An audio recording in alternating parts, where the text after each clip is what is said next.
खुशामदीद, आदाब, good morning, अस्सलाम वालेकुम। आप सबको हमारी तरफ से वो प्रोग्राम आपने देखना शुरू किया। सलाम जेके, मैं हूं आपका मेज़बान इशफाक गौहर।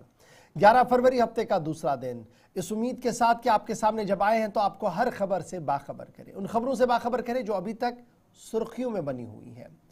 देश दुनिया की हर वो खबर जो आपके सामने हम रखने जा रहे हैं, ये आप देखना चाहते हैं, इसको आप सुनना चाहते हैं, क्योंकि जिस तरीके का फीडबैक आपकी तरफ से कंटिन्यूसली हमें मिल रहा है, हमें इस बात का अंदाजा लगता है कि सुबह सुबह जब हम पिटारा खोलते हैं खबरों का तो आप क्या कुछ देखना चाहते हैं। तो प्रोग्राम मॉर्निंग शो सलाम जेके है और इसमें आपको फॉर्मेट के हिसाब से बताते चले कि खबर न सिर्फ जम्मू कश्मीर के हालात वाक़ात से आपके सामने रखेंगे, बात भारत और इजराइल के बीच तय होने वाले मुआहिदे की भी बात करते हैं। आगे बढ़ेंगे तो आपको बताएंगे कि मशरिकी वस्ता की सूरत हाल इंतहाई तशवीशनाक बनी हुई है। ट्रंप का एक और बयान सामने आया है, हमास की तरफ से धमकी दी गई है, तो सूरत हाल कहाँ की ओर जारी है, इस पर भी हमारी नजर रहेगी। जम्मू कश्मीर आएंगे तो आपको बताएंगे कि ड्राफ्ट रूल से लेकर असेंबली का हाल अहवाल और असेंबली के हाल अहवाल से लेकर आपके क्या मसाइल है, इस प्रोग्राम का हिस्सा बनेंगे। 9:45 के फौरन बाद हमारी फोन लाइन्स खुलेंगी, आप कॉल करेंगे तो आपकी आवाज़ को भी हुकूमत तक पहुंचाने का एक सुनहरी मौका होगा। फिलहाल प्रोग्राम का तय फॉर्मेट है, तो पहले पड़ाव पर आते हैं और सबसे पहले आपको बताते हैं कि तारीख के पन्नों में आज क्या कुछ हो चुका है। 11 फरवरी को माजी में अहम तरीन वाक़ात कौन से ऐसे हैं जो आसिफ रशीद की नज़र के सामने निकले हैं, उन्हें आपके सामने उन्होंने रखा है। सबसे पहले history of the day Asif Rashid की जुबान से। खुशामदीद, गुड मॉर्निंग, इस्तकबाल आप सबका, बहुत बहुत शुक्रिया और बहुत बहुत स्वागत। 8:39 हुआ चाहते हैं, फटाफट से फॉर्मेट के मुताबिक आगे बढ़ेंगे और हिस्ट्री ऑफ द डे के साथ शुरुआत करते हैं। आज के दिन आप सब जानते हैं 11 फरवरी की तारीख है, साल 2025। ग्रेगोरियन कैलेंडर के मुताबिक आज ही के दिन 1990 में जनूबी अफ्रीका के सियाहफाम कौमी लीडर नेल्सन मंडेला 27 बरसों की एक तवील मुद्दत के बाद जेल से रिहा किए गए। 2012 में इसराइल की फिजाइया ने गजा पट्टी पर 4 हवाई हमले किए, 47 से ज्यादा अमवात इस बॉम्बिंग में हुई। 2013 इसके एक बरस बाद रूस के कौमी इलाके में धमाके में 18 कारकुनान मारे गए जो वर्कर्स थे, एक माइनिंग का काम कर रहे थे। इस दौरान हलाकतें हुई। 1613 में मुगल बादशाह जहांगीर ने ईस्ट इंडिया कंपनी को सूरत के अंदर कारखाना लगाने की इजाजत बाज़ाब्ता तौर पर दी। 1793 में आज ही के दिन पर्शिया की फौज ने नीदरलैंड की वेनलो पर कब्जा मुकम्मल तौर पर किया। 1613 मुगल बादशाह जहांगीर ने ईस्ट इंडिया कंपनी को सूरत में कारखाना लगाने की इजाजत दी। इसके अलावा आज के दिन 1793 पर्शिया की फौज ने नीदरलैंड की वेनलो पर कब्जा मुकम्मल तौर किया। 1814 में यूरोपीय मुल्क नॉर्वे ने आज़ादी का ऐलान किया। बरतानवी फौजियों ने मराठू के किले अजकिया पत्रा पर आज ही के दिन कब्जा किया और तारीख 11 फरवरी की आती है 1818 के अंदर।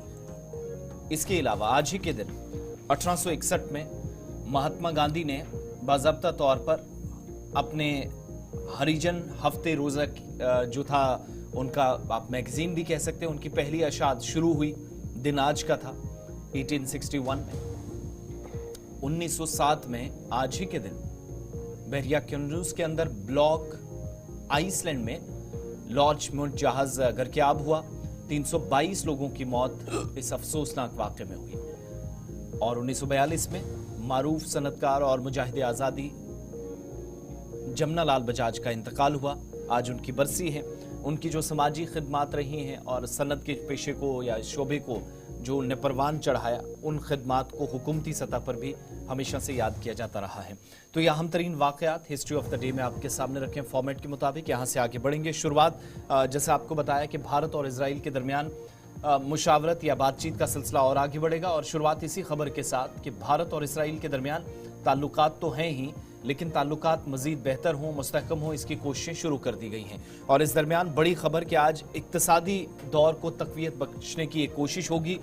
तमाम आला कारोबारी, सीनियर रहनुमा कह लीजिए, सरकर्दा पॉलिसी साज कह लीजिए, उन तमाम लोगों की मुशावरत बाज़ाब्ता तौर पर होगी और बुनियादी तौर मकसद ये है कि इंटरनेशनल मार्केट पर दोनों की जो छवि आहिस्ता आहिस्ता बेहतर बनाने की कोशिश हुई है उसको बरकरार रखा जा सके और सरमायाकारी के मज़ीद न सिर्फ मौक़े बल्कि नई राहें भी आज इस रास्ते से तलाश की जा सके। भारत इसराइल के बीच इक़्तिसादी मामलात को मज़ीद बेहतर बनाने के लिए दिन अहम है, क्योंकि दोनों मुल्कों के बीच में आज मुज़ाकरात होने जा रहे हैं।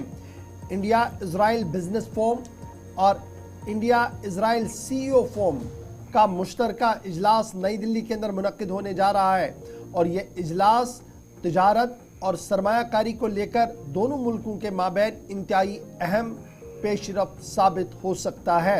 वजारत कॉमर्स एंड इंडस्ट्रीज के बयान के मुताबिक आज नई दिल्ली के अंदर यह इजलास मुनक्किद होने जा रहा है, जिसमें दोनों मुल्कों के सबसे बड़े business leaders, policy makers, industry के स्टेक होल्डर्स मिलेंगे, नई राहें तलाश करेंगे, हुकूमती इदारों के सामने अपनी बात रखेंगे, टेक्नोलॉजी से लेकर दूसरे जो शोबाजात हैं वहाँ पर किस तरीके से एक साथ आगे बढ़ा जाए, इस ज़िम्मन में काम किया जाएगा। Commerce ministry, department of promotion and industry and internal trade DPIIT, embassy of Israel और पार्टनरशिप में confederation of Indian industry CII और दीगर लोगों की तरफ से, जिनमें इंडिया इजराइल बिजनेस फोरम भी है, वो इसका इश्तराक कर रहा है और ये इजलास आज नई दिल्ली के अंदर मुनक्किद होने जा रहा है।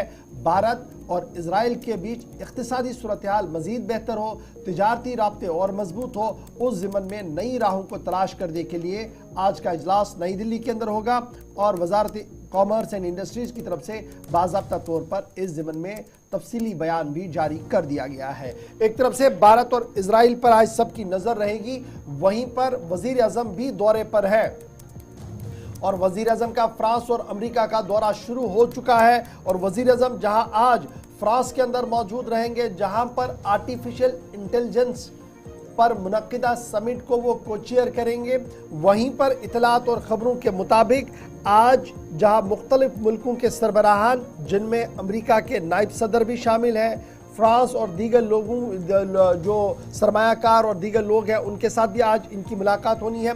उसके बाद वज़ीर आज़म जो है वो अमेरिका के लिए रवाना होंगे, जहां पर वज़ीर आज़म जो है वो वज़ीर आज़म नरेंद्र मोदी जो है वो अमेरिकी सदर के साथ मुलाकात करेंगे। ताहम बड़ी खबर ये कि आज आर्टिफिशियल इंटेलिजेंस पर समिट होने जा रहा है और यह समिट इंतहाई अहम माना जा रहा है और ख़ुद वज़ीर आज़म की तरफ से ये साफ कर दिया गया था कि जब आज वो इस नशस्त को को-चेयर करेंगे तो इससे न सिर्फ दो मुल्कों के बीच में रिश्ते राब्ते मजबूत होंगे, बल्कि आर्टिफिशियल इंटेलिजेंस को लेकर जो इबहाम सवालात हैं उनको भी हल निकालने की कोशिश की जाएगी। और दो मुलाकातें हो चुकी हैं। अमेरिका के नायब सदर JD वेंस के साथ भी मुलाकात की और पहली मुलाकात ये तस्वीर इशाया की है जहां डिनर के लिए उनको बुलाया गया था फ्रांस के सदर की जानिब से।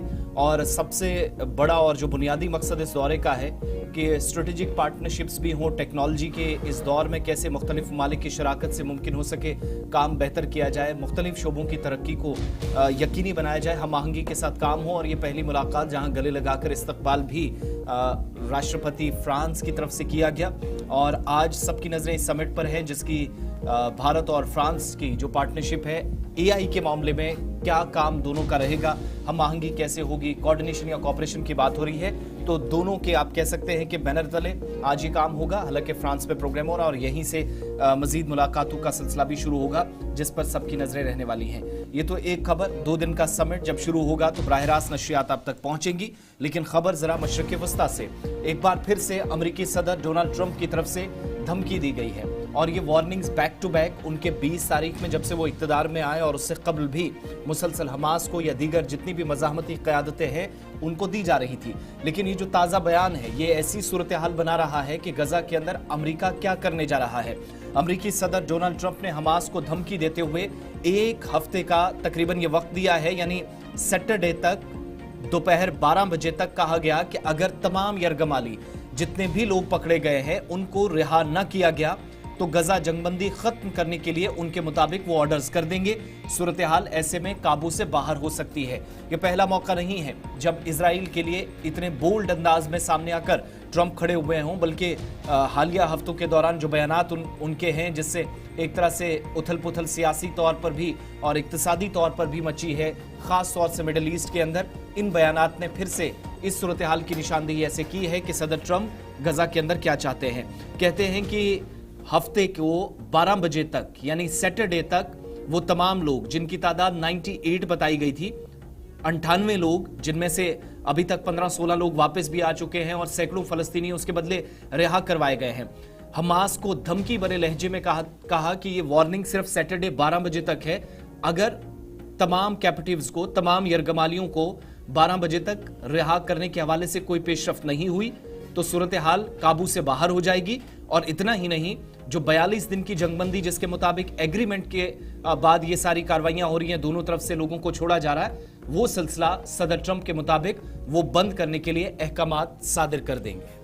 डोनाल्ड ट्रंप हर दिन एक नया बयान दे रहे हैं और ये दरअसल मामला तब सामने आया जब हमास की तरफ से ये साफ कर दिया कि जो यरगमाली हैं उन्हें मजीद नहीं छोड़ा जाएगा, क्योंकि इजराइल की तरफ से लगातार नाजंग माहिदे की खिलाफ वर्जी की जा रही है और फ़लस्तीनियों को मुख्तलिफ मकामात पर टारगेट किलिंग करके मार दिया जाता है, जो किसी भी तरीके से काबिल कबूल नहीं होगा। और साथ साथ जो ह्यूमैनिटेरियन एड दुनिया भर से गजा के लिए आता है उसमें भी रोड़े अटका कर उन्हें रोकने की कोशिश की जा रही है और ये सरीहन खिलाफ वर्जी है माहिदे की, इसलिए वो मजीद यरगमालियों को रिहा नहीं करेंगे। तो इसी ज़िमन में बयान जो है वो दिया है अमरीकी सदर डोनाल्ड ट्रंप ने, जिन्होंने फ़लस्तीनी मज़ामती तंजीम हमास को सख्त वार्निंग दे दी और ये साफ कर दिया कि अगर हफ्ते तक तमाम लोगों की रिहाई को यकीनी नहीं बनाया तो जंग मुआहिदा जो मुआहिदा हुआ था कि जंग नहीं होगी, अमन कायम रहेगी, वो हट जाएगा और तबाही का एक और दौर वहाँ पर खुल जाएगा। अब देखिए,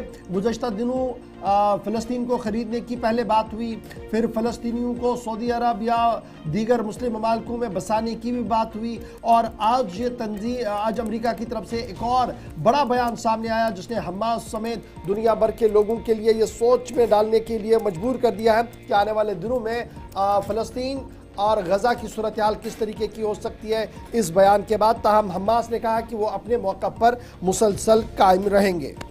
ये तो एक बात जो एक तरफ से, लेकिन इन बयानात की काफ़ी ज़्यादा हम देख रहे हैं, काफ़ी मजाक भी उड़ाया जा रहा है, अलग अलग हिसाब से बातें रखी जा रही हैं और इन सब के दरमियान हम देख रहे हैं कि बैकफायर भी काफ़ी ज़्यादा हो रहा है।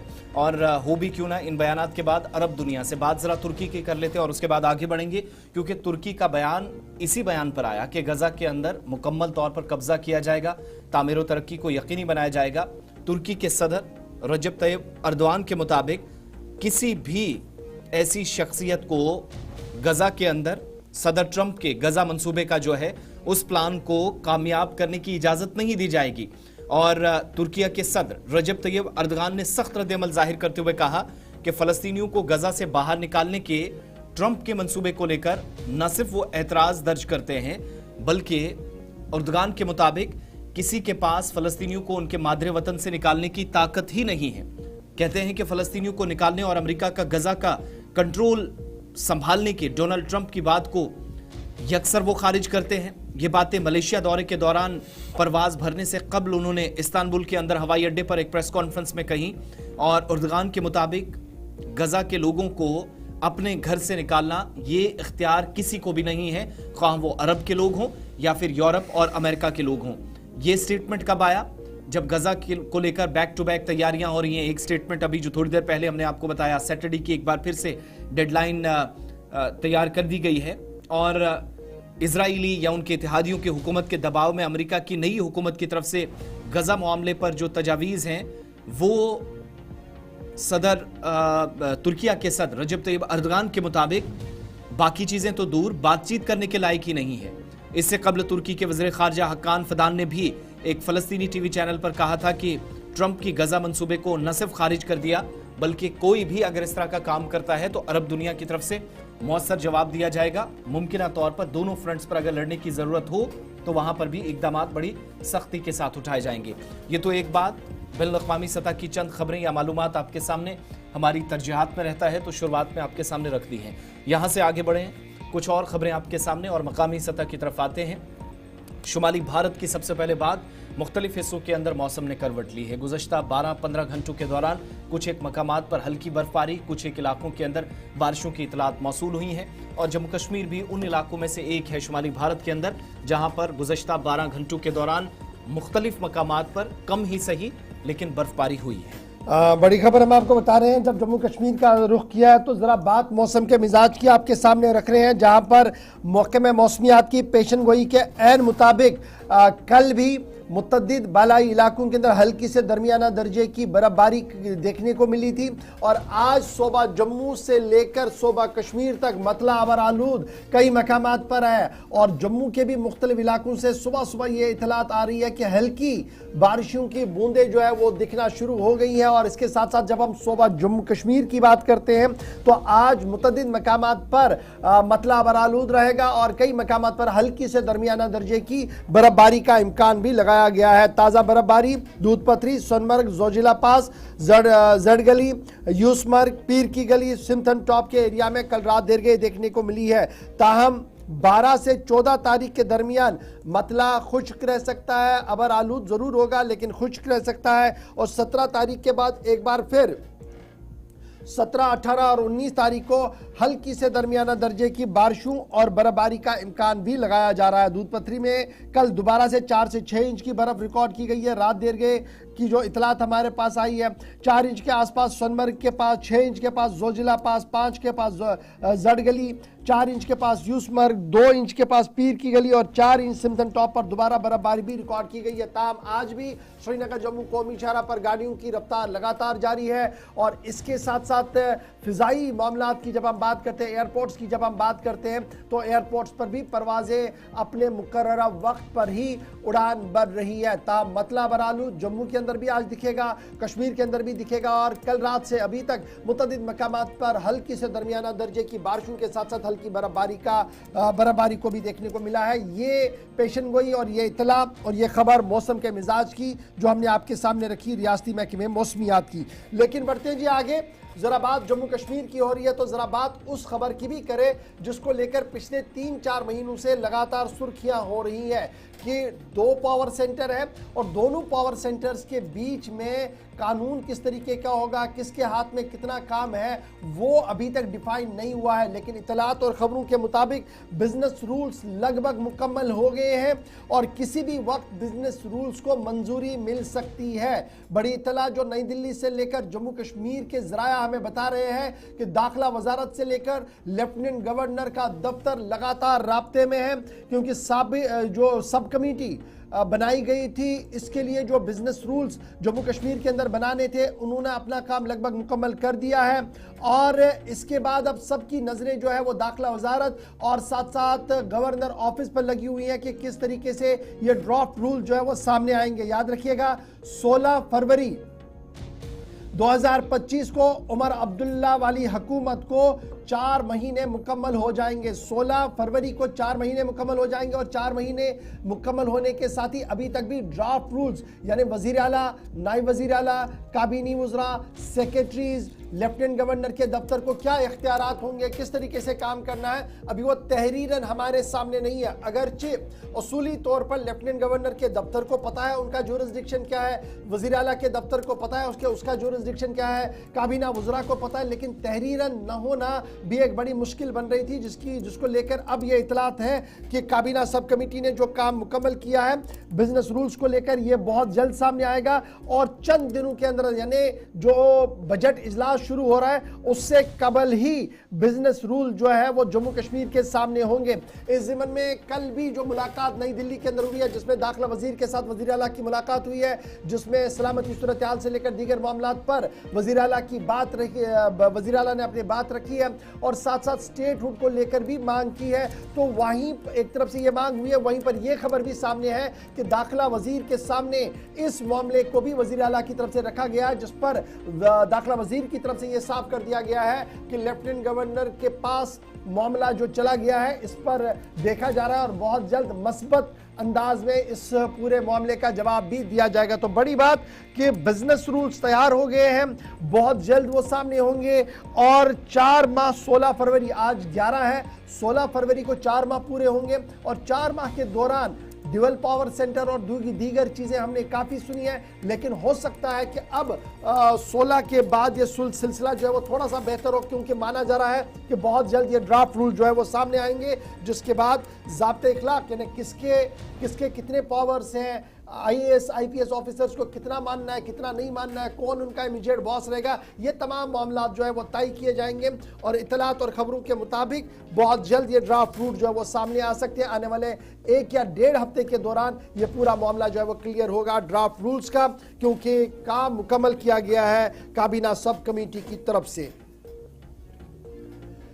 चलिए जनाब, यहां पर वक्त हो गया जी एक छोटे से ब्रेक का। ब्रेक के उस पार आएंगे तो आपको बताएंगे कि इंजीनियर रशीद को भी एक छोटा सा ब्रेक मिला है। ये ब्रेक उनके लिए सियासी तौर पर क्या मायने रखता है, इस पर जरा गुफ्तगू करेंगे। आगे बढ़ेंगे तो जब बजट की बात हुई है, पार्लियामेंट की बात चल रही है, तो जम्मू कश्मीर असेंबली का हाल अहवाल भी बताएंगे, जहां पर कल कानून साज अरकान को क्वेश्चन दाखिल करने का आखिरी दिन था। तो क्या कुछ वहां पर खबर है वो हम आपके सामने रखेंगे। फिर एक अच्छी खबर से आपको बाखबर करेंगे कि रेल का एक और कामयाब तजुर्बा हुआ है। कहां पर हुआ है, छोटे से ब्रेक के बाद हाजिर होते हैं, बताते हैं आपको तफसील के साथ।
ब्रेक के बाद इस्तकबाल आप सबका। प्रोग्राम आप सलाम जेके देख रहे हैं। 9 बज चुके हैं। ब्रेक पे जाने से पहले हमने आपके सामने अरकान असेंबलीज की बात की थी, MLAs की बात हुई थी और जम्मू कश्मीर की सियासत की बात हुई थी।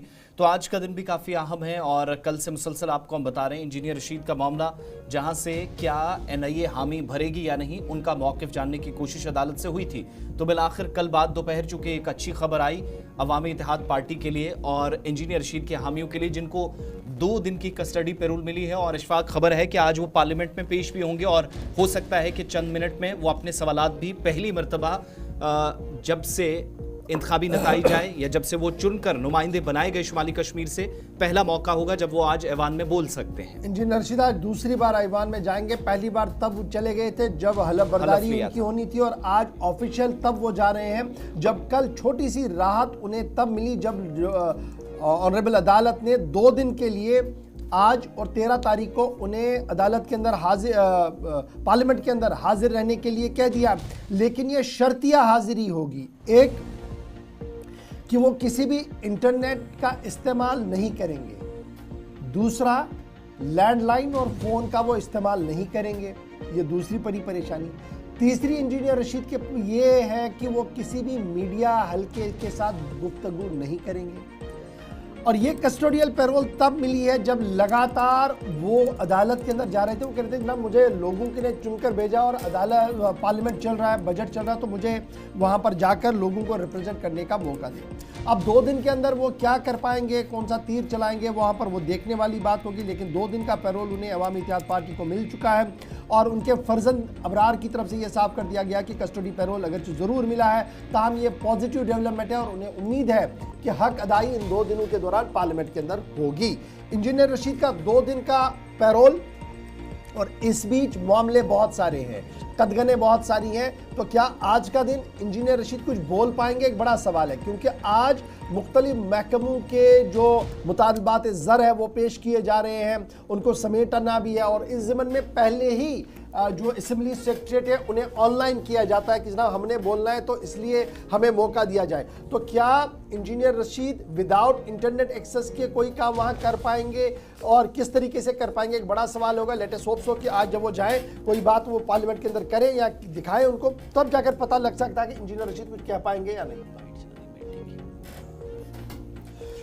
चलिए जी, बढ़ते हैं जी आगे। पार्लियामेंट के बाद जरा जम्मू कश्मीर असेंबली की भी बात करते हैं, जहां पर कल असेंबली सेक्रेटरीट की तरफ से डेडलाइन दे दी गई थी कि कल तक आपने सवालात भेजने हैं, करारदादें भेजनी हैं।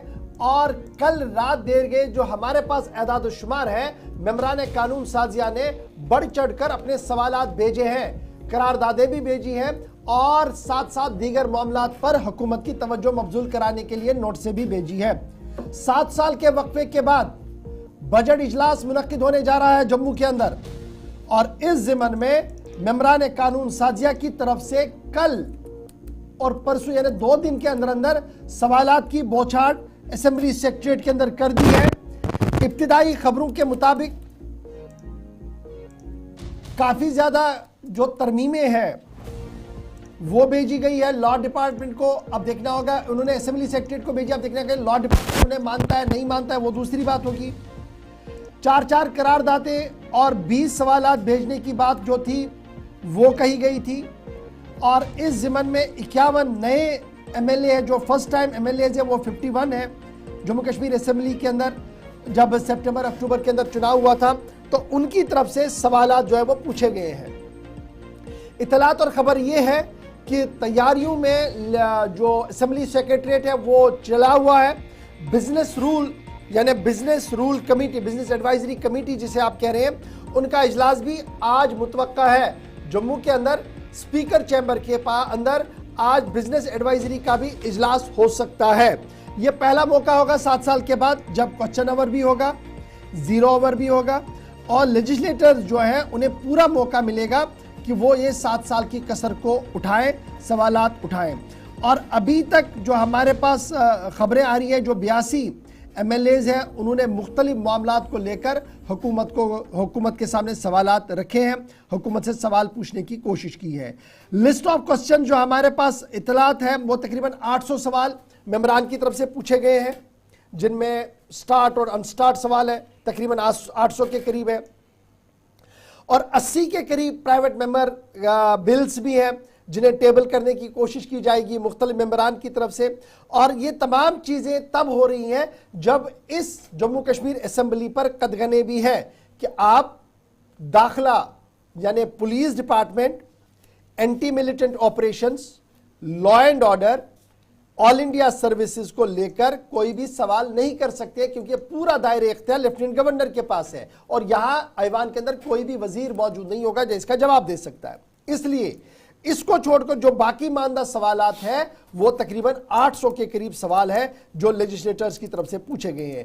असेंबली सेक्रेटरीट की तरफ से यह साफ कर दिया गया कि हर एक एमएलए को कहा गया था कि वो 20-20 सवाल पूछे, 10 स्टार्ट और 10 अनस्टार्ट, यानी स्टार्ट वो क्वेश्चन जिन पर मौका मिले तो बहस होती है, on the table on the house जो है वो टेबल पर जवाब भी दिया जाता है, और अगर अनस्टार्ट हो तो सिर्फ क्वेश्चन का जवाब मिलता है, उस पर कोई बात नहीं होती और फिर 0 ओवर में उसको पूछा जाता है। तो बहरहाल एमएलएज को रिटर्न रिप्लाई भी मिलेगा, सवालों के जवाब भी मिलेंगे, और बिजनेस रूल कमेटी का एक और इजलास आज जो है वो मुनक्किद होने जा रहा है और ये इजलास भी इंतहाई अहम होगा। तो इस तरीके से जो अगले महीने बजट इजलास शुरू होने जा रहा है 7 साल के वक्फे के बाद, उस ज़िमन में सरकार मुकम्मल तौर पर कमर कस चुकी है।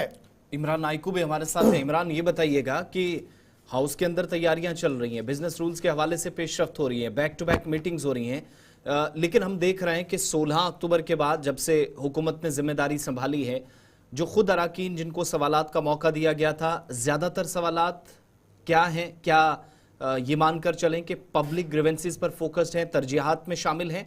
क्योंकि खुद इन 3-4 महीनों के दौरान 16 तारीख को जब 4 माह हुकूमत के मुकम्मल हो जाएंगे तो अराकीन असेंबली खुद भी, चाहे वो फंड्स के हवाले से हों, दीगर शिकायत हों, जिनने काफ़ी ज़्यादा परेशान खुद एमएलएज को किया है, तो तरजीह क्या है, क्या प्रायोरिटीज़ हैं जो सवालात भी फॉरवर्ड किए गए हैं इसके बाद? देखिए आसिफ साहब, जम्मू कश्मीर में 7 साल के तवील वक्फे के बाद ये कानून साज असेंबली का सेशन का आगाज होने जा रहा है और जिसमें सवालात, 0R और दीगर कानून साज के अमूर शामिल होंगे। लेकिन एक चीज हमें अंडरस्टैंड करनी है, पिछले प्रोग्राम में भी, सलाम जेके में भी हमने इस पर थोड़ा सा डिस्कस किया था कि अब की बार जो ये असेंबली होगी ये जम्मू कश्मीर रीऑर्गेनाइजेशन एक्ट 2019 के तनाजुर में होगी और ऑलरेडी इसमें जो सारी जो लॉज है, जो फ्रेमवर्क है दिया हुआ है। जिस तरह से गवर्नर साहब ने भी आज की मीटिंग के बारे में कहा है कि जो बिजनेस रूल उसके को लेके होगी और इसमें 8 मेंबर्स है, कांग्रेस का एक भी मेंबर है, इसमें बीजेपी का एक भी है।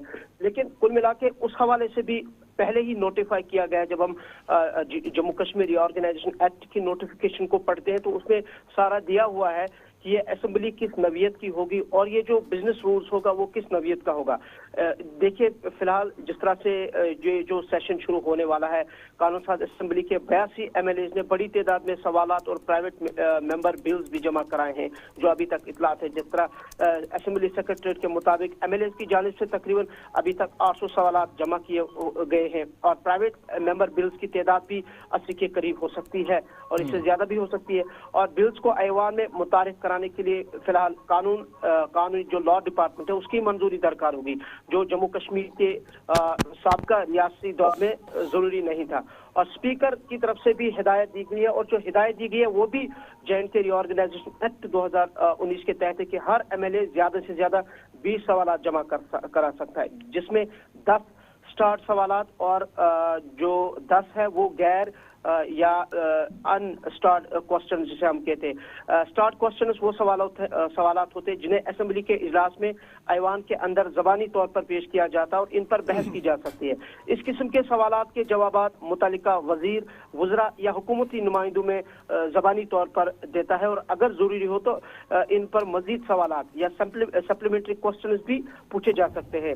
और इसी तरह से जो अनस्टार्ट क्वेश्चन है वो अनस्टार्ट क्वेश्चंस वो होते हैं जिनके जवाब इमरान ये तो अपनी एक प्रोसीजर है जो असेंबली का, लेकिन हिज़्ब इख्तिलाफ की जब हम बात करते हैं, भारतीय जनता पार्टी की जब हम बात करते हैं तो नई दिल्ली के अंदर लीडर ऑफ अपोजिशन की होम मिनिस्टर से मीटिंग, उससे पहले जो एमएलए जम्मू के हैं, जो हिज़्ब इख्तिलाफ के एमएलए बीजेपी के हैं, उनकी एक लाहिदा मीटिंग, और उसके बाद कल सुनील शर्मा साहब की प्रेस कॉन्फ्रेंस। क्या ये साफ अक्कासी है कि आने वाला सेशन इंतहाई धमाका खेज होगा, काफ़ी खबरें बाहर होगी और ये आसान सेशन नहीं होगा उमर अब्दुल्ला वाली हुकूमत के लिए वो बजट भी पेश करने जा रहे हैं, उन्होंने अपने तमाम वादे भी पूरे करने हैं, किटी में पैसा भी नहीं है, खुद उमर साहब इस बात को मान भी चुके हैं और हिजबी इख्तिलाफ ने कमर कस ली कि कॉर्नर करेंगे जी हर महाज पर।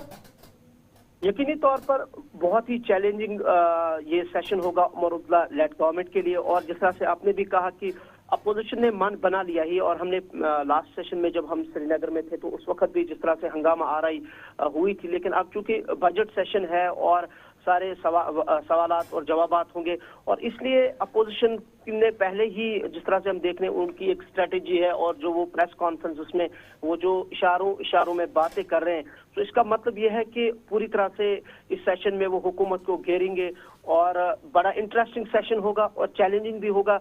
और ये भी देखना होगा कि जो हिज़्ब इख्तिलाफ है, जो अपोजिशन जमातें हैं, वो किस तरीके के सवालात जो है वो उमर अब्दुल्ला के सामने रखते हैं। और मैं समझता हूँ, चलिए बहुत शुक्रिया इमरान हमारे साथ ज्वाइन करने के लिए। बड़ा मुश्किल है, 7 साल के वक्फे के बाद मेंबरान असेंबली बैठेंगे। एक छोटा सा सेशन श्रीनगर के अंदर जरूर हुआ, तो हंगामा इस तरीके का हुआ था जो आपके सामने था तस्वीरों में, लेकिन अब इस बीच 51 नए एमएलएज भी हैं जो पहली बार आ रहे हैं, और उनमें बहुत सारे एमएलएज ऐसे हैं जो कानून को जानते हैं, जिन्होंने जम्मू कश्मीर के हर उतार चढ़ाव को देखा है। वो किस तरीके से पीपल्स एस्पिरेशंस को रिप्रेजेंट करेंगे, अब अपने इलाके की रिप्रेजेंटेशन करेंगे, एक बड़ा सवाल होगा। और इस बीच हिज़्ब इख्तिलाफ बीजेपी पर जहां सबकी नजर होगी जम्मू के अंदर, वहीं कश्मीर आते आते सज्जाद गनी लोन, कश्मीर आते आते पीपल्स डेमोक्रेटिक पार्टी, अवामी इत्तेहाद पार्टी पर भी सबकी नजर होगी कि क्या एक साथ एक सुर में या अलग अलग तौर पर कॉर्नर करने की कोशिश करेंगे। जो लोग हमारे साथ सोशल मीडिया प्लेटफॉर्म्स पर देखते हैं, क्योंकि उनकी भी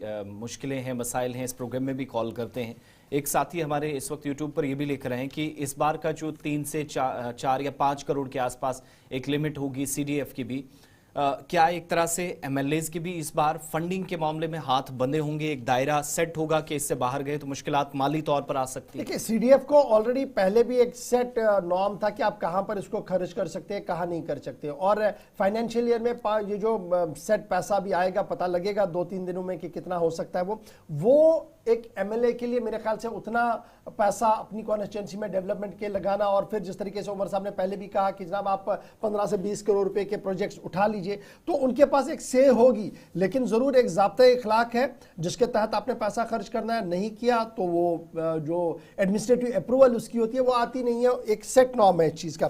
चलिए जनाब, इसके बाद जरा आगे बढ़ते हैं, बात जरा ट्रेन सर्विसेज की भी करते हैं, जिसको लेकर लगातार खबर ये आ रही है कि एक के बाद एक कामयाब तजुर्बा किया जा रहा है। गुज़श्ता दिनों हमने आपको बताया था कि अश्विनी विष्णु ने कहा था कि जम्मू के अंदर जम्मू रेलवे स्टेशन पर तजदीदी काम चल रहा है और मजीद प्लेटफॉर्म का काम शिद्दत के साथ चल रहा है और बहुत जल्द वो मुकम्मल होगा, लेकिन सेफ्टी प्रिकॉशंस को दोबारा से चेक कर लिया गया। परसों हमने देखा था कि जब कमिश्नर रेलवे सेफ्टी आए थे तो उन्होंने क्या किया था, तेजी के साथ गाड़ी को चलाया था और वो तेजी जो थी वो मुख्तलिफ पैरामीटर्स पर क्लियर हो गई थी। लेकिन अब इतला ये है, कटरा से बानिहाल तक के रेल ट्रैक का आज खुद दोबारा मुआयना लिया गया और लोड टेस्टिंग कि क्या ये लोड को ले सकता है, लोड टेस्टिंग ट्रेन का मुकम्मल कर लिया गया और कामयाब तजुर्बा अभी तक हुआ है। हमारे जरा जो नॉर्दर्न रेलवे या कोंकण रेलवे के अंदर है, उन्होंने इस बात की तस्दीक की, ये जो लोड टेस्टिंग हुई है रेल की ये मुकम्मल हो चुकी है और तकरीबन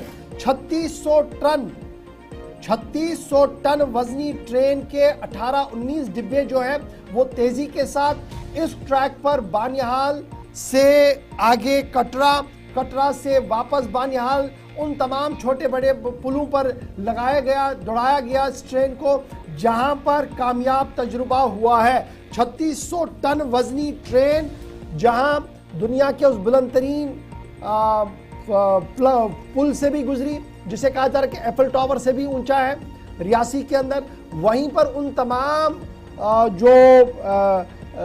पुल से छोटे छोटे जो पुल बनाए गए हैं, दरियाओं के ऊपर से जो गुजरने वाली ट्रैक्स बनाए गए हैं, या फिर जो जदीद आलात लगाए गए थे मुख्तलिफ मकामात पर पैरामीटर्स के, उनको कामयाबी के साथ हमकिनार किया गया है। ये इतलात हमारी है। कमिश्नर रेलवे दिनेश चंद जो थे, उन्होंने जो 14 जो कटरा बानिहाल रेलवे ट्रैक उधमपुर, जिसे आप कह रहे हैं श्रीनगर उधमपुर बारामूला रेल लाइन, इसका पहले भी मुआयना किया था, कामयाबी के साथ वो मुकम्मल हो गया था। और अब लोड क्या ये वजन सह सकता है? और 18-19 डिब्बे कल दौड़ाए गए, तकरीबन 3600 टन वजन पत्थर के थे जो यहाँ इन ट्रेन के डिब्बों के अंदर रखे गए थे वजन के हिसाब से। तो ये ट्रायल रन वजन का जो है ये भी मुकम्मल हो गया है। और इब्तिदाई खबरों के मुताबिक जो हमारे ज़राया है कटरा बानिहाल श्रीनगर रेल लाइन के हवाले से, उनका मानना है कि कामयाब तजुर्बा एक और हो गया है, जिससे मजीद राह आसान हो गई है। तो हम कह रहे थे कि शायद रेल इसलिए रुकी क्योंकि जम्मू के अंदर रेलवे स्टेशन में काम चल रहा है, बल्कि अभी ये वाला सिस्टम जो था वजन के साथ, पूरी वजन के साथ और पूरी रफ्तार के साथ ट्रेन चले, वो देखना बाकी था। लेकिन इत्तलात और खबर ये कि 3600 टन वजनी ट्रेन जब ऊपर पुलों से गुजारी गई और दीगर इलाकों से उसको घुमाया गया, पहाड़ों के नीचे से निकाला गया, तो किसी जगह पर भी कोई इस तरीके का अलार्म नहीं आया जहां पर यह कहा जाए कि शायद ये सेफ नहीं है। फिलहाल इब्तिदाई खबरों के मुताबिक सेफ्टी प्रिकॉशंस को सेट किया गया है और सेफ्टी को बरकरार रखते हुए एक और कामयाब तजुर्बा उधमपुर श्रीनगर बारामूला रेल लिंक का कल बाद दोपहर मुकम्मल हो गया है। चलिए, ट्रेन के हवाले से बात हो रही है तो इस मंसूबे के दौरान कुछ खामियों की भी निशानदेही हुई है। हम नहीं बल्कि मरकजी तफ्तीशी या तहकीकाती एजेंसियां वो कर रही हैं और सीबीआई की जानिब से कार्रवाई की गई है। एक मुकदमा दर्ज हुआ है इसी मंसूबे के एक अहम तरीन सेक्शन पर, जहां काम ऑलरेडी चल रहा था। और इतलात के मुताबिक सीबीआई ने यह कार्रवाई करते हुए कोंकण रेलवे के एक चीफ इंजीनियर के खिलाफ Udhampur Srinagar Baramulla railway link project के कटरा धाड़म सेक्शन की तामीर में शामिल एक कंपनी के ज़ेरे इल्तिवा बिलों को मंजूरी देने के लिए मुबैना तौर पर रिश्वत का जो इल्ज़ाम लगा था उसमें मुकदमा दर्ज कर लिया है। 3 से 4 लोगों के नाम सामने आए और इतलात के मुताबिक जो तस्दीक की गई है कि 2005 बैच के IRSE यानी Indian railway services of engineers के अफसर समेत सेंट्रल ब्यूरो ऑफ इन्वेस्टिगेशन या सीबीआई की तरफ से जो शिकायत या जो शिकायतें दर्ज हुई थी उस बुनियाद पर FIR दर्ज की गई और करप्शन की रोकथाम एक्ट के साजिश और दफात का इस्तेमाल किया गया। दीगर अफसरान इतलात के मुताबिक पारस रेलटेक प्राइवेट लिमिटेड और इसके डायरेक्टर राजेश कुमार जैन, पुष्पराज सिंह और सुलभ रावत के साथ मुजरिमाना तौर पर कहा गया कि इनको मोरदे इल्ज़ाम ठहराया गया है।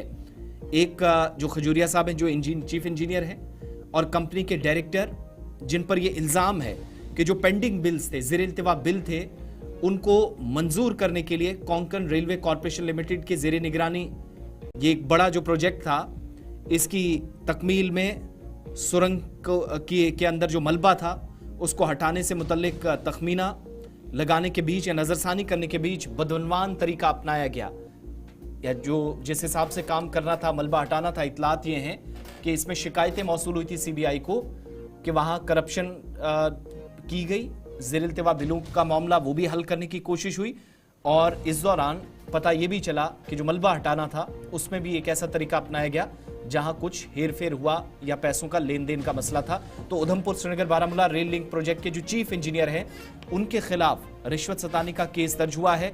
जम्मू कश्मीर में सीबीआई की एक बड़ी कार्रवाई इस मंसूबे में है। तखमीनों पर नजरसानी करने में बदनवान तरीकों से काम में मुलव्विस होने का इल्जाम है, जिसके बाद ये कार्रवाई सीबीआई की जानिब से की गई है।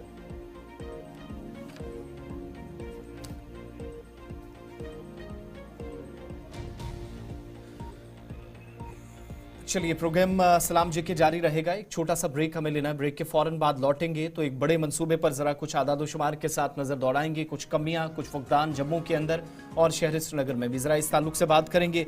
दीगर कुछ मौज़ूआत भी हैं इस प्रोग्राम का जो हिस्सा रहेंगे। थोड़ी देर में मुकम्मल तफसीलात और साथ साथ आतिशज़दगी के कुछ वाक़यात भी वादी कश्मीर में और जम्मू सूबे के अंदर पेश आए हैं। मुकम्मल तफसीलात ब्रेक के उस पर।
ब्रेक के बाद इस्तकबाल आप सबका प्रोग्राम सलाम जी के आप देख रहे हैं आखिरी पड़ाव में है। 9:40 के आसपास आपकी कॉल्स ली जाएंगी। बात श्रीनगर के स्मार्ट सिटी मंसूबे और इससे जुड़े मामलात पर भी बात होगी, लेकिन उससे पहले एक खबर इस वक्त वादी कश्मीर में वस्ती इलाके से आ रही है, जहां पर आतिशबाजी का एक वाक़या पेश आया है और एक बार फिर नुकसान उठाना पड़ा है मकामी शहरी को। गुज़श्ता रोज़ श्रीनगर में back to back 2 fire incidents, शाम होते होते भी इसी तरह का एक अफसोसनाक वाक़या।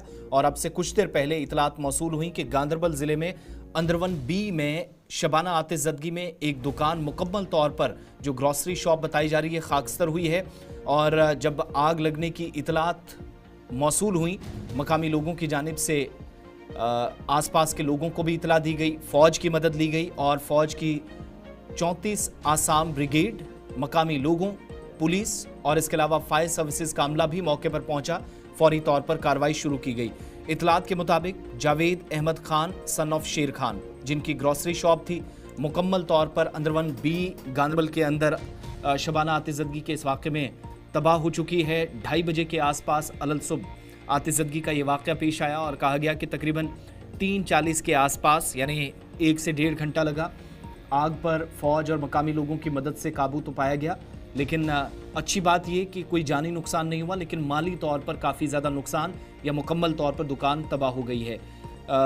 मकामी लोगों के बिलखुसूस फ़ौज के 34 आसाम राइफ़ल या जो ब्रिगेड है, इसके अलावा मकामी पुलिस, मकामी लोग, जिन सभी ने मुश्तरका तौर पर ये कार्रवाई अंजाम दी। फौरी तौर जानी नुकसान से इलाके को बचाया गया, लेकिन माली तौर नुकसान का तखमीना अभी तक जो इतलात मौसूल हो रही हैं अंदरवन बी गांदरबल के अंदर जब ये आग लगी है तो तखमीना अभी तक लगाया जा रहा है।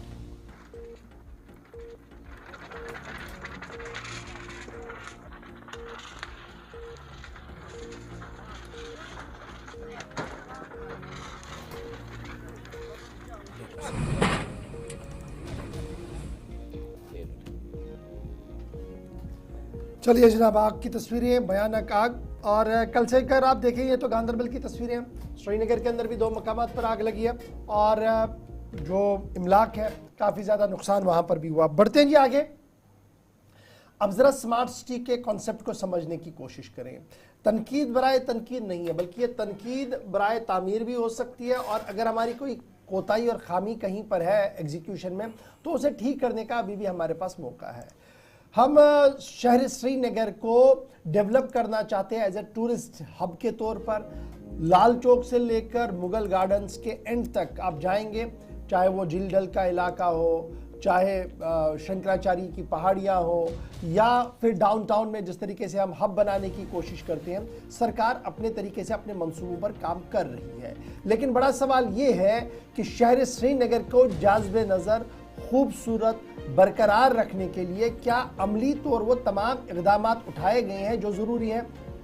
छोटी सी मिसाल आज शुरू इस बात से करते हैं, सड़कें छोटी है या बड़ी है तो एक बड़ा डिबेट है जो ऑलरेडी चल रहा है, लेकिन क्या हमारे पास वॉशरूम्स है? टूरिस्ट अपने होटल से बाहर आया, लाल चौक को आया और उसके बाद उसे वॉशरूम जाना है। अब जरा समझिएगा इस स्मार्ट सिटी की कहानी हमारी, और स्पेशली पिंक टॉयलेट्स की जहां तक हम बात करें तो इनका फुकदान आपको साफ नजर आएगा सिविल लाइंस एरिया में, डाउनटाउन में तो अल्लाह ही हाफिज है। पब्लिक टॉयलेट फैसिलिटीज एक क्रिटिकल इशू बना है इस वक्त स्मार्ट सिटी के अंदर, और डिस्पाइट द फैक्ट कि एक क्राइटेरिया सेट है, लेकिन उसके बरक्स भी वो पब्लिक टॉयलेट्स और पिंक टॉयलेट्स का इस्तेमाल या उन्हें ओपन रखने का सिलसिला अभी तक भी नहीं किया गया है। ख़वातीन शहर श्रीनगर के अंदर लगातार ये शिकायतें कर रही है कि शहर के अंदर आपने ज़रूर कुछ ब्लॉक्स बनाए हैं, लेकिन उन ब्लॉक्स के बीच की कहानी ये है या तो वो बंद रहते हैं या उन्हें उन मकामात पर रखा गया है जहां पर शायद इनकी ज़रूरत ही नहीं थी। एक सर्वे मकामी NGO की तरफ से किया गया जिसके तहत यह कहा गया कि 20% पब्लिक टॉयलेट श्रीनगर के अंदर फंक्शनल है, और उन 20 में भी बहुत सारे या तो मुकफ्फल है, अभी ताला लगा है, या बहुत सारे ऐसे हैं जहां पर साबुन नहीं है, जहां पर पानी नहीं है और प्रॉपर मेंटेनेंस का फुकदान वहां पर है। अब आप स्वच्छ भारत मिशन गाइडलाइंस को खंगालिएगा तो 100 खवातीन और एक टॉयलेट, एक पिंक टॉयलेट होने का जरूरी है, और इसी तरीके से 250 मर्द और एक पब्लिक टॉयलेट का होना बहुत जरूरी है। ये स्वच्छ भारत की गाइडलाइंस है। और जब आप इसको अब स्मार्ट सिटी पर लेकर आएंगे तो पब्लिक टॉयलेट जो आपके श्रीनगर के अंदर है वो जॉइंटली मैनेज किए जा रहे हैं श्रीनगर म्युनिसिपल कॉरपोरेशन के जरिए से और स्मार्ट सिटी लिमिट SSCL की तरफ से। और स्मार्ट सिटी प्रोजेक्ट के तहत 25 टॉयलेट ब्लॉक्स प्लान किए गए थे, 11 ऑलरेडी हैंड ओवर किए गए SMC को, 14 अभी बन रहे हैं SSCL के पास है। और यह भी साफ कर दिया गया है जो 11 टॉयलेट ब्लॉक SMC को दिए गए हैं इनमें भी ल्यूक्यूनाज है, ये इस तरीके की बातें जो है वो बताई जा रही है। और ये जो बाकी मानदा प्रोजेक्ट है इसमें कहा गया ये 14-15 और टॉयलेट्स है, इसमें भी 80-90% काम हुआ है, बाकी दे दिया जाएगा। लेकिन आदाद शुमार आपको अच्छे दिखेंगे, लेकिन जरा टूरिस्ट स्पॉट आप एंटायरली एंड पर चले जाइए, हरवन से शुरू कीजिएगा, फिर शालीमार तक आइएगा, फिर निशात तक आइएगा, फिर झील के किनारे पर चलिएगा और लाल चौक से होते हुए, जहांगीर चौक से होते हुए, भटमालू से होते हुए, कमरवारी से होते हुए डाउनटाउन आप जाइएगा। फिर बताइएगा कि क्या हम सही तरीके से एग्जीक्यूशन कर पाए हैं या सिर्फ VIP स्लॉट्स पर यानी VIP रास्ते पर कुछ पिंक और व्हाइट टॉयलेट्स बनाकर हमने अपना काम पूरा किया है। इरफान फाजिल हमारे साथ है। इरफान, स्मार्ट सिटी का प्रोजेक्ट है, अब और ज्यादा सैयाह आएंगे, जितनी ट्रेन चलेगी उतनी ज्यादा सैयाह भी आएंगे। क्या श्रीनगर उन तमाम लोगों को लेने के लिए तैयार है एज ए इंफ्रास्ट्रक्चर वाइज? दिल हमारे बड़े हैं, जम्मू कश्मीर के लोगों के दिल बड़े हैं, हम पूरी मुल्क के सयाहों को खुशामदीद कहेंगे, लेकिन बेसिक फैसिलिटी वॉशरूम की अगर हम बात करें, कहां से कहां तक आपको नहीं दिख रहा है। फिर जब आप एयरपोर्ट के रास्ते पर आएंगे तो कितने हैं, यह भी बड़ा इंपॉर्टेंट है। आप अस्पतालों के आसपास देखेंगे तो सिचुएशन क्या है, जरा डिटेल में बताइएगा। बहुत बहुत शुक्रिया इशफाक गौहर साहब, आसिफ रशीद साहब। जहां तक पब्लिक टॉयलेट्स का ताल्लुक है फैसिलिटीज के हवाले से, मैं कहूंगा ये क्रिटिकल इशू है श्रीनगर स्मार्ट सिटी के लिए। एक साइड से आप स्मार्टनेस की बातें करते हैं, स्मार्टनेस की ओवरलोडिंग के साथ साथ कई प्रोजेक्ट्स की बात करते हैं, मगर सबसे बड़ा हैमर जो है वो पब्लिक टॉयलेट का है। रिसेंटली कुछ दिन पहले मैंने इंटरव्यू किया था SMC के स्मार्ट सिटी कमिश्नर का, डॉक्टर वैस राणा साहब का, और हमने भी उनसे ये सवाल पूछा। हमने उनसे पूछा, सर टॉयलेट्स तो बनाए गए हैं मगर आखिरकार ये टॉयलेट्स लॉक्ड क्यों हैं? एक बड़ा सवाल है। आप अगर देखें डलगेट से लेकर नेहरू पार्क या नेहरू पार्क से लेकर अगर आप जी हाँ ग्रैंड पैलेस तक जाएंगे, 2-3 नए टॉयलेट्स बनाए गए हैं, फ्रेश टॉयलेट्स बनाए गए हैं, मगर वो लॉक पड़े हैं। और उसके बाद हमने कुछ सयाहों से वहां बात की जिनको मुकम्मल तौर पर अगर देखा जाए प्रॉब्लम फेस कर रहे थे, वो लोकल्स भी फेस कर रहे। कहा आखिरकार अगर ये टॉयलेट्स बनाए गए हैं तो इसका उपयोग क्यों नहीं हो रहा है? अब ये सवाल जब हमने SMC जो कमिश्नर है उनसे पूछा, उन्होंने कहा कि टेंडरिंग के मामला थे तो आने वाले टाइम में इनको हैंड ओवर किया जाएगा। अब अगर कब से पिछले 18 महीने से 10 महीने से टॉयलेट्स बंद पड़े हैं, वो दिन कब आएगा जिस दिन ताला खुलेगा? नंबर 1। दूसरी बात यह है कि no safe and hygienic washrooms, यानी स्पेशली अगर मैं बिजी मार्केट्स को लेकर बात करूं, टूरिस्ट एरियाज को लेकर बात करूं, poorly maintained and unsafe for everybody। चाहे अगर एक टॉयलेट है उसका हाइजीन, उसकी जो मेंटेनेंस है स्पेशली वो बदतर से बदतर है। एज पर द स्वच्छ भारत गाइडलाइंस अगर मैं बात करूं तो जैसे आपने भी कहा कि 100 वुमेन या 250 मैन को लेकर एक टॉयलेट जो है स्पेसेस पर रहना चाहिए। सिमिलरली अगर मैं लाल चौक की बात करूं, डल लेक की बात करूं, मुगल गार्डन्स की बात करूं, या जितने भी सराउंडिंग्स है, everywhere local and tourists were in struggle in such huge issues। Situation अगर देखा जाए वर्ष से वर्ष होती जा रही है, न बल्कि लाल चौक को लेकर गवर साहब, अगर मैं ओल्डन पार्ट्स को लेकर या ओल्डन पार्ट्स के साथ साथ शहर खास को लेकर बात करूं, नवाकदर या दीगर इलाके जो डाउनटाउन के हैं, वहां कोई पब्लिक टॉयलेट है ही नहीं, नॉन एग्जिस्टिंग है चारों तरफ। अगर हम यही वॉशरूम्स को लेकर बात करेंगे, जिसमें अब बाकी सिटीज को लेकर मैं बात करूं, अपार्ट फ्रॉम श्रीनगर या बाहर की जो सिटीज, हर 2 किलोमीटर पे वहां पे जो है पब्लिक टॉयलेट होता है। और यहाँ क्या हालत है, अगर पब्लिक टॉयलेट इस्तेमाल चाहे टूरिस्ट या लोकल को करना, या तो रेस्टोरेंट वाले के ये बड़ा इंपॉर्टेंट है या प्राइवेट। इरफान, मैं आपको थोड़ा देर के लिए रोक रहा हूँ, बड़ा इंपॉर्टेंट ये है। एक दोस्त कह रहा है कि जनाब प्रेस कॉलोनी के बिल्कुल बाहर है। जी बिल्कुल, हम तो कह रहे हैं, हमने कहा नहीं है, लेकिन जरा एंटायरली आप देखिए ना, ये जो टूरिस्ट सर्किट आपका है, एयरपोर्ट से शुरू करिए लाल चौक तक, लाल चौक से इसको उठा के डलगेट तक लाइए, डलगेट से इसको हर-1 ले जाइए, फिर हर-1 से इसको ऊपर उठा के पुराने शहर में ले जाइए और इंटीरियर डल में चले जाइएगा, तो आपको पता लगेगा कि जनाब हम हवा में बात नहीं कर रहे हैं, दरअसल सूरत हाल है शहर की जिसको लेकर ये गुफ्तगू हो रही है। और यही बुनियादी मामले हैं हमारे कि जनाब स्मार्ट सिटी आप बना रहे हैं, आप बनाइएगा इसको, बड़ी खूबसूरत सिटी बनाइएगा, लोग देखने आए, जिस तरीके से आपने पोलो व्यू को बनाया, दूसरी जगहों को बनाया, अच्छी बात है, लेकिन वो जो टेक्निकल क्वेश्चन है वो अपनी जगह है। ये बुनियादी सवाल है कि जहां पर वॉशरूम फैसिलिटी, अच्छा अब ये भी कोई लिख रहा है कि जनाब पीने का पानी का भी कोई अरेंजमेंट नहीं है शहर श्रीनगर में, कहीं पर भी वो जो पहले होता थे पोस्ट होते थे पानी का कोई अरेंजमेंट होता था, उसको भी जनाजा निकल गया, वो भी कहीं पर नहीं है, और स्मार्ट सिटी का टैग भी है हमारे पास। देखिए गौर साहब, बिल्कुल सही बात आपने दुरुस्त फरमाई, न बल्कि टॉयलेट इसके साथ जो टैपिंग वाटर फैसिलिटीज है वो भी दूर दूर तक कहीं नहीं है। हमारे पास एक नलका घंटाघर के पास पानी का नलका था, उसकी भी अगर आप हालत देखेंगे इतनी खस्त है, यानी उसके जो तामीराती मामलात है अल्लाह ही बचाए वो कितना साफ है और वहां पानी पीने का कितना मन करता है। दूसरे साइड से अगर मैं यूनियन मिनिस्टर को लेकर कोट करूंगा, हाउसिंग एंड अर्बन अफेयर्स को लेकर, तो खान सूद जी जिन्होंने पार्लियामेंट में कहा कि जम्मू कश्मीर जो है ये रिमार्केबल प्रोग्रेस को लेकर एक स्मार्ट सिटी मिशन में है, और इस स्मार्ट सिटी मिशन में जो है कई सारी चीजें रिस्पॉन्सिबल है और सारे प्रोजेक्ट जो है तकरीबन वो सैंक्शन हो गए हैं। अगर मैं प्रोजेक्ट्स को लेकर ही बात करूंगा जिसमें 291 प्रोजेक्ट सैंक्शन हुए हैं और उनका मानना है कि 261 प्रोजेक्ट जो है वो सक्सेसफुली कंप्लीट हो गए हैं। एक रिमार्केबल इंप्रेसिव प्रोजेक्ट जो 90% कंप्लीट हुआ है इन श्रीनगर में, फिर ऐसे मामला क्यों है? मिशन के साथ साथ अगर एक्सपेंडिचर्स को लेकर बात करूं, 3000 के करीब करोड़ पैसा जो है इस पर खर्च किया गया है। Despite this progress, public sanitation जो है वो ग्लेयरिंग इशू है, न बल्कि ग्लेयरिंग इशू है, इट्स अ ह्यूज इशू जिसको लोग जानते हैं, समझते हैं, पब्लिक भी जानती है, सरकार भी जानती है, एडमिनिस्ट्रेशन भी जानती है, मगर कहीं बहुत बहुत शुक्रिया इरफान हमारे साथ ज्वाइन करने के लिए। कुछ व्यूअर्स जो अभी हमारे सोशल मीडिया पेज पर है वो कह रहे हैं कि जनाब जरा आप म्युनिसिपल कॉर्पोरेशन के दफ्तर में जाकर भी देख लीजिएगा वहाँ सैनिटेशन का क्या हाल है।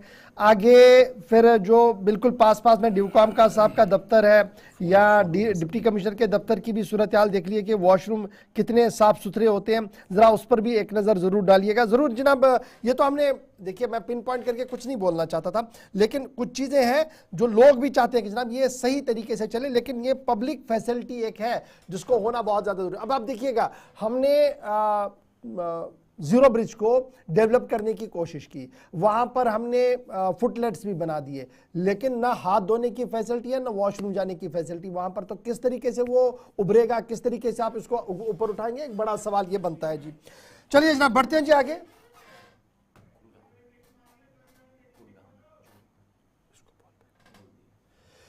चलिए जनाब, जरा बड़ी खबर इस वक्त आ रही है, कुलगाम चलते हैं जहां पर चोरी की बड़ी वारदात हुई है और एटीएम को लूटने की कोशिश हुई है। बड़ी खबर जनूबी कश्मीर से इस वक्त सामने आ रही है, और जनूबी कश्मीर से जो खबर हमारे पास सामने आ रही है वो यही है कि एटीएम को चोर उड़ाने में कामयाब हुए हैं। रात देर गए चोरों की तरफ से एटीएम को तोड़ने की कोशिश की गई है। साउथ कश्मीर कुलगाम का इलाका है और सरकारी तौर पर यह कहा गया कि कटर का इस्तेमाल हुआ है कि एटीएम मशीन को तोड़ने में, ताहम नाकामी ही हाथ लगी है। इब्तिदाई खबरों के मुताबिक नाकामी ही हाथ लगी है, एटीएम को बुरी तरह से नुकसान हुआ है, डैमेज हुआ है। ताहम सीसीटीवी जो एटीएम के अंदर था और एटीएम के आसपास था, इस पूरे मामले को देखने की कोशिश भी की जा रही है, एटीएम को खंगाला जा रहा है। बड़ी खबर कि साउथ कश्मीर का कुलगाम इलाका जहां पर एटीएम को लूटने की नाकाम कोशिश हुई है। इब्तिदाई खबरों के मुताबिक चोरों ने एटीएम को तोड़कर पैसा निकालने की कोशिश की थी। इब्तिदाई खबर यह भी है कि फॉरेंसिक टीम इस वक्त वहां पर मौजूद है और सीसीटीवी वीडियो को खंगाला जा रहा है। अब्दुल हमीद हमारे नुमाइंदे इस वक्त हमारे साथ ज्वाइन कर चुके हैं। अब्दुल हमीद, बहुत शुक्रिया ज्वाइन करने के लिए। कुलगाम के अंदर इत्तला और ख़बर यह है कि चोरों ने एटीएम को निकालने की कोशिश की है और इब्तिदाई खबर मेरे पास ये है कि शायद नाकाम कोशिश हुई है, ताहम पुलिस और फॉरेंसिक टीमें वहां पर मौजूद हैं जो पूरे हालात वाक़ात को देख रही है। जी अब्दुल हमीद, क्या आप तक मेरी आवाज आ रही है? हाँ जी, उस वक्त के लोग शशद रह गए जब उन्होंने देखा कि सवेरे वहां पे एटीएम में तोड़फोड़ की गई, अगर वहां पे चोरों ने अंदर जाके एटीएम को तोड़ने की कोशिश की, मगर उसमें कामयाब नहीं रहे। जबकि बताया जा रहा है कि हमें खबर मिली है कि एटीएम में काफी सारा कैश था, मगर चोर उसको लूटने में उन्होंने अगर कटर का इस्तेमाल किया था, जदीद हथियार का इस्तेमाल किया था, मगर वो उसको लुटाने में कामयाब नहीं हुए। और वो ये देखकर वो जब वो उसमें नाकाम रहे और वो भाग गए। सुबह जब बैंक वालों को इत्तला दी गई कि वहाँ पे पुलिस भी पहुंच गई और फॉरेंसिक टीम भी वहाँ पे पहुंचाई गई, और पुलिस ने इस जमन में एफआईआर भी दर्ज किया और तहकीकात जारी है। और फॉरेंसिक जो लेबोरेटरीज वाले हैं उन्होंने वहाँ पे जो निशानात पड़े हैं अब्दुल हमीद, क्या ये प्रॉपर कुलगाम के अंदर हुआ है वाकया? कौन सा एरिया है जहां पर जम्मू कश्मीर बैंक के एटीएम को नाकाम कोशिश की गई लूटने की? ये अर्र एरिया है जो कि कुलगाम से तकरीबन 12 किलोमीटर की दूरी पर है। वहाँ पे ये वाक़ा पेश आया है जो कि जेके बैंक का एटीएम है, मगर चोर पूरी तरह से कामयाब नहीं हुए हैं। उनके पास जो कटर था शायद उसको काटने में कामयाब उसको काटने में कामयाब नहीं हुए हैं और वहां से वो भाग गए। जब सुबह जेके बैंक वालों को ये इत्तला मिली कि एटीएम को लूटने की कोशिश की गई और वो वहां पे पहुंच गए और पुलिस वहां पे मौके पर अदालत पर पहुंच गई और एक एफआईआर भी दर्ज हो गया, तहकीकात शुरू हो गई। मगर लोग इस बात पे सवाल उठा रहे हैं कि जो एटीएम्स है उनमें जो लोगों का पैसा होता है, अगर उनको इसी तरह होता रहा तो हमारे घर कहाँ पे महफूज है। जी चलिए, बहुत शुक्रिया। अब्दुल हमीद बता रहे थे कि नाकाम कोशिश की गई है एटीएम को लूटने की। कुलगाम इलाके से खबर है, ताहम पुलिस पूरे मामले को देख रही है। एफआईआर दर्ज कर ली गई हैं और फॉरेंसिक टीमें भी वहां पर मौजूद हैं। और साथ साथ ये भी इतला आ रही है कि पुलिस ने सीसीटीवी जो कैमरास लगे हैं उनको खंगालना शुरू किया और इब्तिदाई खबरों के मुताबिक एक कामयाबी भी हाथ जायद बहुत जल्द लग सकती है, क्योंकि इतलात के मुताबिक 2 या 3 लोगों का यह ग्रुप था जो इस एटीएम मशीन के आसपास देखा गया है। चलिए, आपकी कॉल्स भी लेते हैं। प्रोग्राम में आप कॉल करना शुरू करें। जब तक आपकी कॉल्स आती हैं, एक और खबर आपके सामने रखनी है। जम्मू कश्मीर के चीफ सेक्रेटरी या जम्मू कश्मीर की हुकूमत को बिलखुसूस चूँकि अदालत की तरफ से कुछ मामलात का सख्त नोटिस लिया गया है, तफसीलात आपके सामने रखेंगे। लेकिन याद रखिएगा, जब आप कॉल करेंगे चारों नंबर्स आपकी स्क्रीन पर आएंगे। थोड़ी देर में सिर्फ एक खबर के बाद आपके पास लौटेंगे। कॉल करना आप शुरू करेंगे तो टीवी की आवाज़ बंद रखकर कॉल का वो जो सिलसिला है वो जारी रखिएगा। नए लोगों को ज़्यादा से ज़्यादा मौका मिले, हम भी कोशिश करेंगे कि उन्हीं लोगों की कॉल रिसीव की जाए। और थोड़ी देर में जब कॉलर्स ज्वाइन करेंगे उससे पहले एक खबर आपके सामने ज़रा, चूँकि सुप्रीम कोर्ट ने एक मामले का बड़ा सख्त नोटिस लिया और ये था कि गुमराह कुन जो तिब्बी इश्तिहारात हैं, मेडिकल के हवाले से जो एडवर्टीजमेंट्स थी, मिसलीडिंग करार देते हुए सुप्रीम कोर्ट ने बड़ा संजीदा नोटिस इस मामले का लिया। जम्मू कश्मीर, दिल्ली, आंध्र प्रदेश, गोवा और गुजरात की हुकूमतों को इस सिलसिले में नोटिस भेजा गया है और हलफनामा जमा करने की हिदायत दी गई है। मामला ये था, इंडियन मेडिकल एसोसिएशन की जानिब से एक अर्जी दायर की गई थी कि पतंजलि आयुर्वेद प्राइवेट लिमिटेड की तरफ से कुछ ऐसी एडवर्टीजमेंट्स की जा रही हैं, कुछ ऐसे इश्तिहारात दिए जा रहे हैं जो गुमराह कुन हैं। और ये मामला जब अदालत में पहुंचा तो जस्टिस अभय एसोखा और उज्जवल भुवन की बाज़ाब्ता बेंच ने इस मामले की समाअत की। जिन स्टेट्स और जिन यूटीज़ के अंदर जो पिछला ऑर्डर था रूल 170 के तहत ड्रग्स एंड कॉस्मेटिक्स रूल्स 1945 के मुताबिक उन कवायद व ज़वाबित पर, उन लाइंस पर अमल दरामद को यकीनी नहीं बनाया था, उन रियासतों को दोबारा से इस चीज़ का संजीदा नोटिस लेते हुए हलफनामा दाखिल करने के लिए कहा गया। कोर्ट ने इससे पहले तमाम रियासतों और यूटीज़ को 7 मई 2024 के हुक्मनामे में कहा था कि आप एफिडेविट जमा कराएं और 2018 के बाद जितनी भी मिसलीडिंग एडवर्टीजमेंट्स हैं, गुमराह कुन इश्तिहारात हैं, उस हवाले से और जो कई कवानीन को वायलेट करने की शिकायतें मौसूल हुई थी। जबकि ड्रग्स एंड मैजिक रेमेडीज़ जहां पाबंदी होती है किसी भी तरीके से कोई एडवर्टीजमेंट जिस पर एतराज़ हो, और ये एक्ट 1954 का है जिसके मुताबिक इन रियासतों से जवाब तलब किया गया था। इस सिलसिले में इंडियन मेडिकल एसोसिएशन ने इस केस को दोबारा जिंदा किया। पतंजलि आयुर्वेदा लिमिटेड की तरफ से जो गुमराह कुन तिब्बी इश्तिहारात दिए गए, जिसको सुप्रीम कोर्ट से ऑलरेडी फटकार लगी है, कुछ दावे थे जो बेबुनियाद साबित हुए थे। सुप्रीम कोर्ट ने सेंटर से भी, आयुष मिनिस्ट्री से इस सिलसिले में 29 अगस्त 2023 को कहा था कि वो एक लेटर के जरिए एक्सप्लेनेशन दे और बताएं कि ये जो रूल है 170, इसके मुताबिक कहीं पर भी गुमराह कुन इश्तिहारात ना हो या तशहीर इस तरीके से ना हो। बाद में जाकर सरकार ने 1 जुलाई 2024 को इस सिलसिले में इस रूल के मुताबिक बाज़ाब्ता तौर पर हुकूमत की जानिब से जवाब दिया और कोर्ट ने उसके बाद इसको स्टे भी किया, लेकिन पुराने ऑर्डर पर भी अमल दरामद नहीं हो सका। इस बात को यकीनी बनाने की कोशिश कि कवानीन की खिलाफ वर्जी क्यों हुई, सख्त नोटिस इस मामले का लेते हुए दिल्ली, आंध्र प्रदेश, गोवा, गुजरात और फिर इसमें जम्मू कश्मीर की हुकूमत भी है, जिसको ये जवाब देना होगा एक एफिडेविट, एक हलफनामा दाखिल करा के कि गुमराह कुन तिबी इश्तिहारात अगर हुए, कवायद की खिलाफ वर्जी हुई, तो पिछले ऑर्डर को भी ना मानते हुए इस बार फिर से काम क्यों जारी रखा गया, इस पर वजाहत करने के लिए इन हुकूमतों को कहा गया है।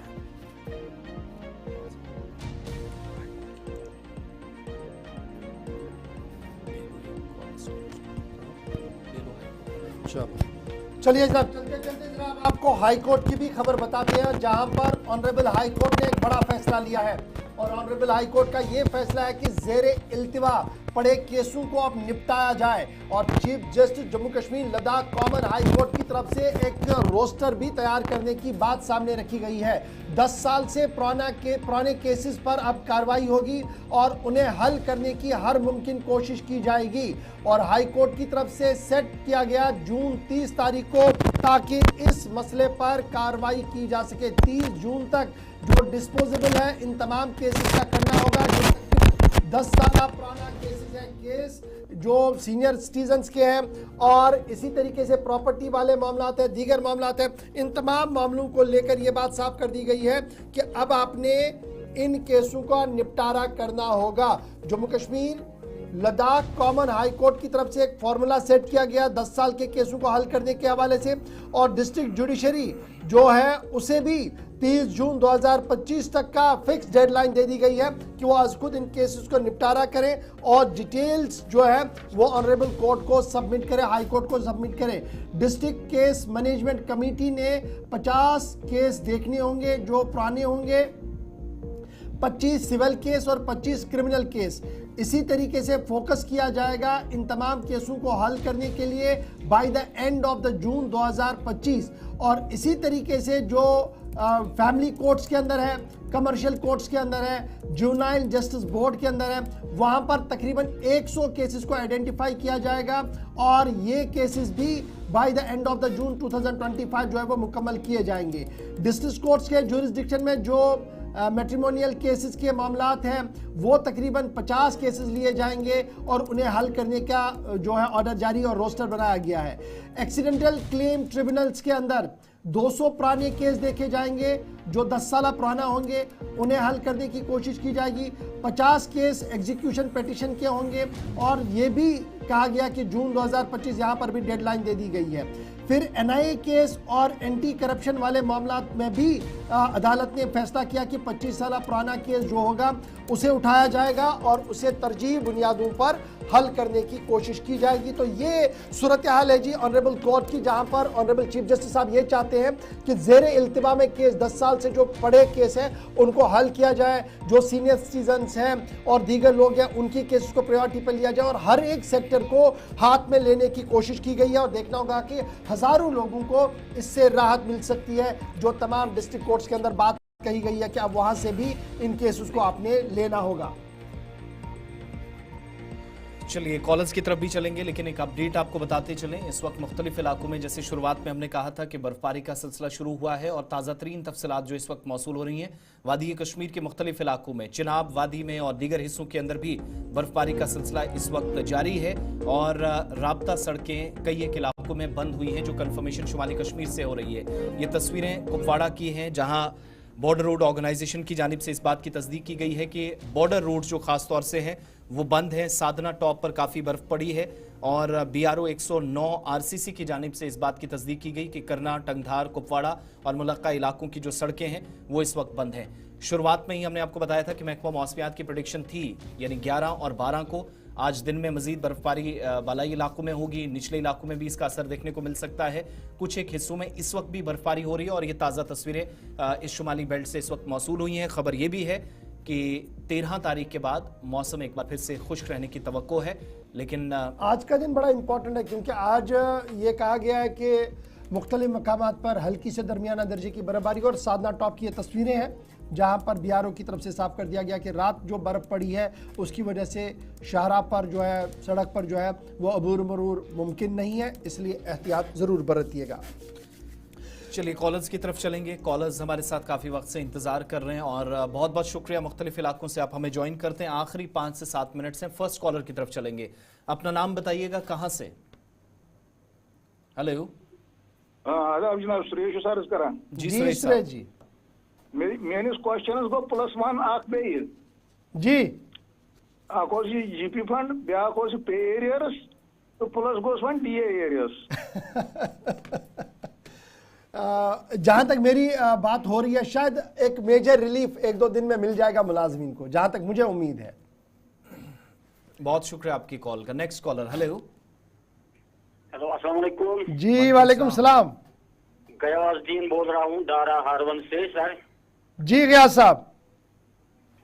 गवर साहब तो ठीक पे अल्हम्दुलिल्लाह हुजूर। जो मसल मे वन अहन प्राइवेट स्कूल मज टीचर तमिस 25,000 रुपये तनख्वाह। अच्छा जी। सरकारी स्कूल मज टीचर तमिस 55,60,000 रुपये तनख्वाह। ठीक। मगर सह सरकारी स्कूल टीचर पन्न बच्चन सोजा प्राइवेट स्कूल मज पाने। अहन गो तेल गरीब बच्चन धोख करान, तम पान टोटली कहें। ठीक गया सब तुम ये आयात वुचान खबर बिल्कुल सही, लेकिन अमुक ब्या पहलू यह कि यम सन सरकारी स्कूल तम स्कूल बासानी, तक स्कूल सह माहौल वन तकिस कमरस मज बच्चे क्लास पर्नावान, यम किन हर कह कोशिश कर ना मे गोस बच्चे सही पर्न, तो सरकार होक सह मॉडल अडॉप्ट कर पतमन 10 वरियन 15 वरियन 20 वरियन मज, और न वनकस बासान कह तुत अडॉप्ट तमो माहौल बनोमुत कि बनाओ हर जाए कह तुत मॉडल स्कूल ये 5-8 स्कूल इकवटे पे पर्नावोक तन बनाओ इंफ्रास्ट्रक्चर, तन गई सोह स्कूल माहौल पैदे। तम पे बासा मे बासान तम पे सह माहौल बन सन सरकारी टीचर यम उस्ताद तिहद बच्चे पान सरकारी स्कूलन ये मैट्रिक पत् सरकारी स्कूलस अंदर गसान 11th 12th ग्रेजुएशन करने खतर यन क्या गसान यह मैं समझ नबर तथ वजह यह कि 10वीं 12वीं तो कॉलेज लेवल की सन infrastructure they are much better than primary तो मिडल स्कूल्स। एक और कॉलर। हेलो हेलो हेलो अस्सलाम वालेकुम। जी वालेकुम सलाम। गवर साहब आज तो कत बहुत अब्दुलरशीद तमनी पे। जी रशीद साहब वन हजरत अर्ज आज 3-4-5 रेत ब्रो बिजली पोल घर नबर कन अहन रात पे गाड़ू टास क्या मज गैप गमत वो बड़े ये गैप बढ़ेमत अत बेवन AEE अ तोर तोन रॉयल मैनस सुपरवाइजरस तो यह पे अफ्त थो दोम दो गो ब्या हमसाय ब्या तम थो सह नोट कर डायरी पे, मगर तकरीबन गई 5-6 रेत गई तम नजरी दिवान गैपस दो खो दो पढ़ान। यह सुबह खुदा रशीद मे वो तुम ब्रोट वो तुम मगर नजरी दिवान अमिस फर्ज AEE पान नजर दिखान नबर क्या कुछ सच पे बास क्या प्रॉब्लम। नंबर 2 बे कोर तुम रात सबन कोर 3 दो ब्रो सह सोशल वेलफेयर डिपार्टमेंट की तरफ हेल्प लाइन जारी ये महलस पे नफर क्या नफर सह ओर कर तथा तुम हेल्प लाइन नंबर तथ वो तुम अगर सह कह बुजुर्गस प्रॉब्लम सोन तमें पे फोन कोर मगर सह तुल जमीन कम तमें दोपन है यह जमीन नंबर यह क्या हिसाब सह कम से कम ये फैसिलिटी आज। शुक्रिया जनाब। सटा शुक्रिया। बहुत शुक्रिया आपकी कॉल का। नेक्स्ट कॉलर हमारे लाइन पे। हेलो जी, नाम बताइएगा, कहां से? हेलो। चलिए लाइन ड्रॉप करें। नेक्स्ट कॉलर लाइन पे। हेलो अस्सलाम वालेकुम। जी वालेकुम सलाम। सर अब्दुल मजीद सर बानीपरा मामा गांव पे। जी सर अस वाटर स्कीम बनियामत अहन लगे 15 करोड़ 20 करोड़ लगे वाटर ये बनानस ये, मगर जनाब वही आबी कुत वजह आब क्या चुस आब इंतजाम का आबुक इंतजाम कहें, मगर यह बाकी बनो पाइपलाइन बिछो ना मैंने आपने समझी वाटर सप्लाई स्कीम ये बनावक अत छोड़ना यमो कि आगुर कतन ननो अमे आबुक कान आब अन 8 पे मगर आब इंतजाम कहाँ यह बाकी सोरे तैयार फिल्ट्रेशन प्लांट तैयार ये टंकी तैयार पाइप बिछाई मगर आब इंतजाम की इंतहाई अफसोस कि अगर सोरी प्रोजेक्ट तैयार तो आप क्या बड़ा इंतहाई अफसोस मकाम। चलिए जी, बहुत शुक्रिया जी कॉल करने के लिए। लास्ट कॉल ले लेते हैं जी आज के प्रोग्राम की, उसके बाद जरा फटाफट से आपको वेदर अपडेट से भी बाखबर करते हैं जी। हेलो हेलो जी, अस्सलाम वालेकुम जी वालेकुम सलाम। मैं बशीर अहमद बोल रहा हूँ, खान साहब बड़गांव नंदर से। जी बशीर साहब बताएं। सर मुझे कहना है कि सर ये जो सरकारी स्कूल की बात हो रहा है ना सर जी, मैं कहना चाहता हूं कि सर जो गरीब लोग हैं वो सरकारी स्कूल में अपने बच्चों को पढ़ाना चाहते हैं सर। बिल्कुल सर, हम कह रहे हैं कि जो मतलब सरकारी स्कूल में जो टीचर होता है ना सर, उनकी बच्चे जब देखते हैं ना गरीब बच्चे, गरीब बाप की इनके बच्चे प्राइवेट स्कूल में जाते हैं जी, तो वो यही सोचते हैं कि क्यों ये टीचर लोग अपने बच्चे सरकारी प्राइवेट स्कूल में पढ़ाते हैं। अगर ये भी पढ़ाएगा ना अपने बच्चे इस सरकारी स्कूल में तो एक माहौल बन जाएगा सर, गरीब बच्चे भी इसी स्कूल में पढ़ेंगे, क्योंकि गरीब चाहता है कि मेरा भी बच्चा कुछ बन जाए, वो भी प्राइवेट स्कूल में मजबूर होता है अपने बच्चे को पढ़ाने के लिए सर।